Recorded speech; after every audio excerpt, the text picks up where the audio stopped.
અંગૂઠાની હસ્કે પૂજા કરો, ભગવાનની પૂજા કહેવાય કે ન કહેવાય? કેમ કહેવાય?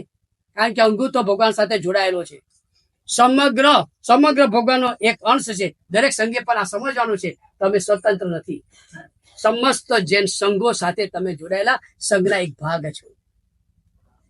એક વહીવટ માટે, વ્યવસ્થા માટે ભલે એક અલગ એન્ટિટી છે, પણ જોવા જાઓ તો બધા સંઘ એક છે. મને પૂછે ને તો દેવ દ્રવ્યની રકમ હોય કે સાધારણ રકમ, એક સંઘ બીજા સંઘને જયારે આપે ને ત્યારે કોઈ ઉપકાર નથી કરતો.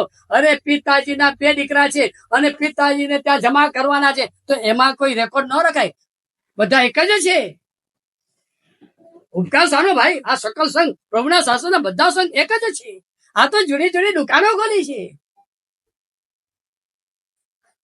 છતાં મર્યાદા. ચલો ભાઈ વ્યવસ્થા કે ભાઈ આ સંઘનો પણ ઉત્સાહ વધે, આ સંઘના સભ્યોનો પણ ઉત્સાહ વધે કે અમારા સંઘના રૂપિયાનો સુકૃત થાય છે, અને પેલો જોઈએ કે સંઘે સારા ટકા રૂપિયા પડે તો ઉત્સાહ છે. એટલે ભલે વ્યવસ્થા કરે, પણ મનમાં તો હોવું જોઈએ મારો પ્રભુનો સકલ સંઘ એક છે. જૈન શાસનના સમસ્ત સંઘો એક છે. આ ભાવ ઉત્પન્ન થવો જ જોઈએ. એ વખતે એક સંઘ બીજા સંઘને તોડે ફોડે, આ બધું અનુચિત છે.